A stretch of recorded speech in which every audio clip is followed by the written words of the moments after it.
Ako ay Pilipino, taas noo kahit kanino.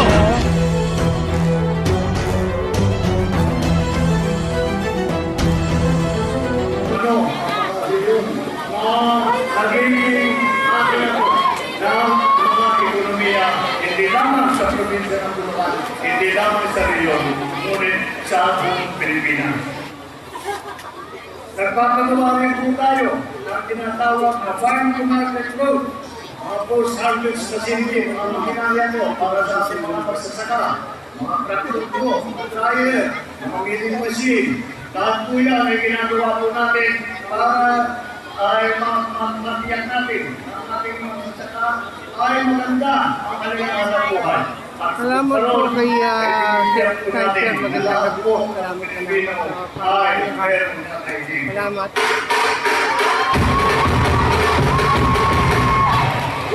Simula ng 2023 hanggang sa nakaraang taon, tandaan ang pamahalaan ng 55 milyong piso para sa apat na farm to market road dito sa Malalong. Pinatapos natin ang ating proyekto sa high value crop upang maging mas masagana ang ating high value crop mula 2022 po hanggang 2024. Nakapagdunsan na po tayo ng 37 gulayan sa paaralan dito po sa Lungsod ng Malolos. Sinisigan po natin na maabot ang 20 piso kada kilo para sa bigas. Mas urang bigas ay mabibili ngayon sa kaliwan, para sa ating mga volpi, para sa ating mga senior citizen, para po sa may PWD, at yung mga single parent.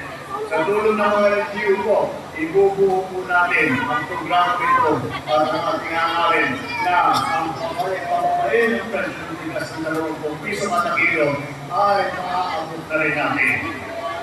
Itong Marso, pinatayan ang nasa 51 bagong urgent care and ambulatory service o BUCAS Center na naikayo sa buong bansa. Ito pong BUCAS Center ay pinagdag po natin sa mga ospital. Para po, yung mga maliliit na nararamdaman ay maaaring magpatingin kagad. Sino na may problema? Para ito'y pinagdag po natin. Dahil po karamihan naman, hindi naman karamihan naman po ay hindi kailangan ng bumpay sa ospital.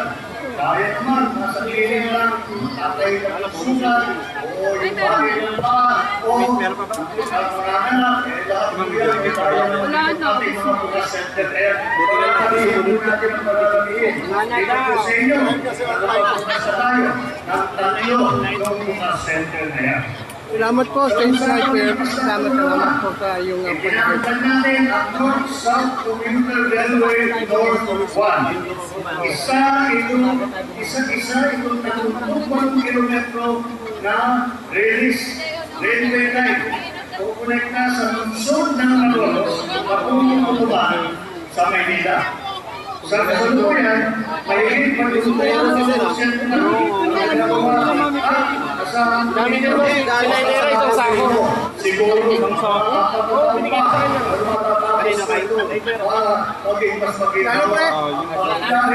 Kalabas yung nagmerienda kami, nagiging isang sako. Hindi, may upak. Kami may akin na.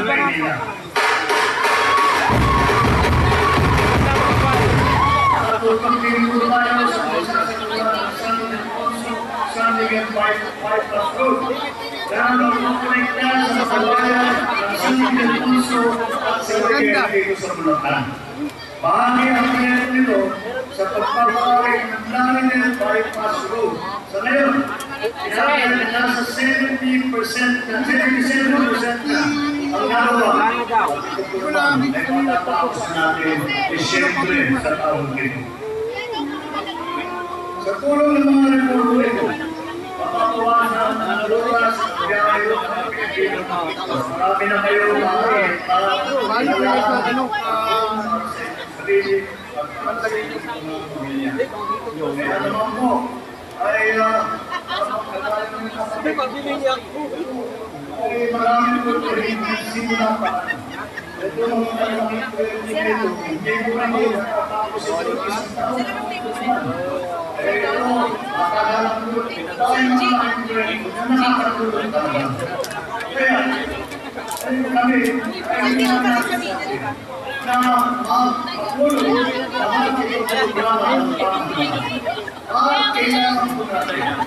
At kaya po natin ako.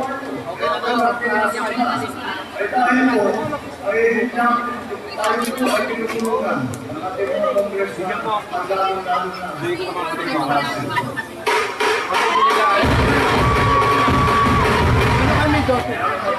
tayo po ay dahil pagpatuloy ang magagandang programa na natin sinimulan, kailangan po natin na magpapalala na mga senador na nakakaunawa sa pangangailangan ng mga bayan na nakakaunawa paano ayusin ang magandang buhay ng bawat Pilipino.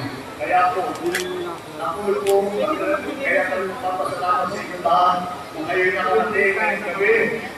Ngayon po, ay narinig ko po si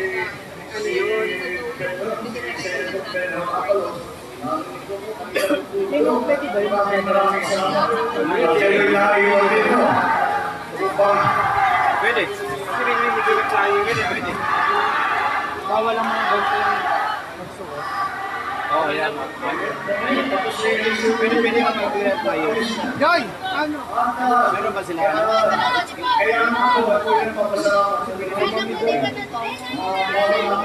sa harap sa inyo ang ating mga magiging mahusay ang kandidato ng alyansa para sa Senado sa darating na Lunes. Iharap siya sa inyo.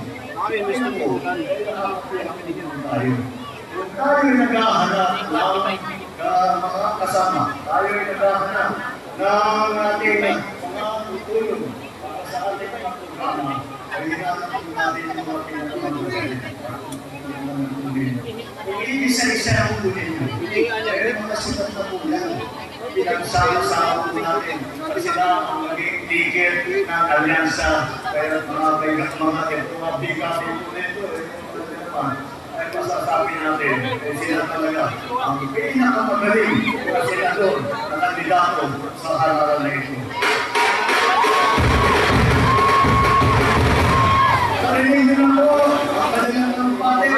Narinig nyo na po, ang kanilang nalasan sa pamataan sa servisyo publiko.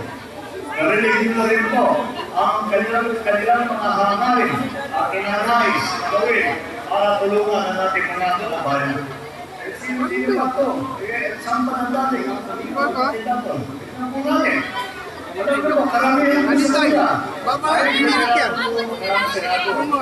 Nandiyan si Senator Cayetano, Senator Lacson, Senator Lapid, Senator Pacquiao, Senator Revilla, Senator Soto, Senator Tolentino. Si Senator Soto, hindi lamang senador, naging Senate President pa. Ako yung senador, ay siya yung Senate President namin, kaya masasabi ko mahusap ka na kasama. Kalahati naman po ng ating state ay galing sa mababang kapuluhan. Sanay na po sila sa pangatasan. Yan po ang Congressman Apalos, Congressman Binay, Congressman Cayetano, Congressman Pacquiao, Congressman Tulfo, Congressman Villar. Hindi na po pag-ito sa pagsusulat ng mga batas. Dapat naman, ang nagsilbi sa kapinahang